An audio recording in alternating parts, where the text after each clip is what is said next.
আসসালামু আলাইকুম ওয়া রাহমাতুল্লাহি ওয়া বারাকাতুহু। আউযু বিল্লাহি মিনাশ শাইতানির রাজীম। বিসমিল্লাহির রহমানির রহিম। আলহামদুলিল্লাহি রাব্বিল আলামিন ওয়াল আকিবাতুল লিল মুত্তাকিন ওয়াসসালাতু ওয়াসসালামু আলা রাসূলিল কারীম ওয়া আলা আলিহি ওয়া সাহবিহি আজমাইন। মহান আল্লাহ পাক রব্বুল আলামিনের দরবারে লাখুরি শুকর যে মহান আল্লাহ পাক রব্বুল আলামিন আপনাদের মাঝে আরেকটি ভিডিও নিয়ে আসার তৌফিক দান করছেন। এই জন্য সে মহান রব্বুল আলামিনের দরবারে লাখ কোটি শুকর জানাই আলহামদুলিল্লাহ। আজকে কোন বিষয়ে আলোচনা করব আপনারা থাম্বনেল দেখে বুঝতে পারছেন।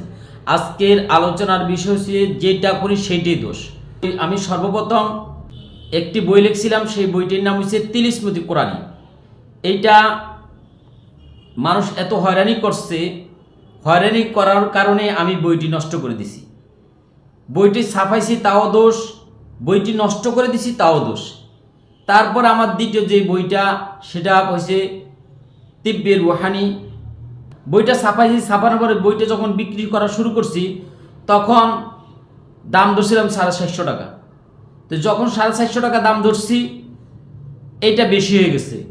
যখন 450 টাকার দাম কমে 350 টাকা বিক্রি করা শুরু করছি, 300 টাকা বিক্রি করা শুরু করছি, তখন বলতেছে বই চলে না, এই জন্য দাম কমাই দিছে।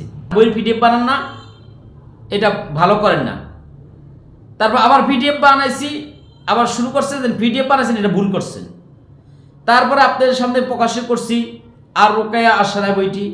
এই বইটি ছাপানোর পরে আমি পিডিএফ, আগের বইয়ের পিডিএফ বানাইছি, সকলে বলছে আপনি পিডিএফ বানাইছেন, এটা সঠিক কাজ করেননি।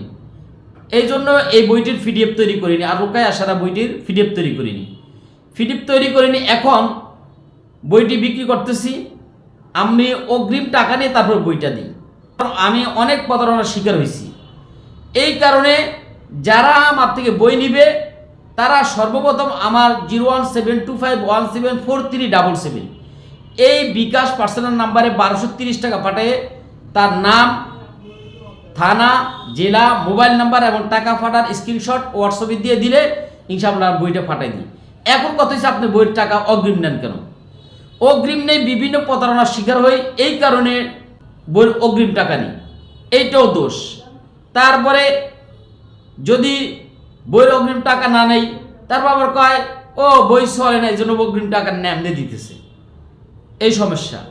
বইয়ের পিডিএফ বানাই না, তাও সমস্যা।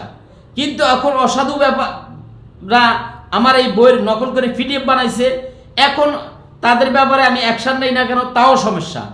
আবার যখন অ্যাকশন নিব তখন বলবে আপনি তাদেরকে মাফ করে দিতেন, আপনি কি জন্য তাদের ব্যাপারে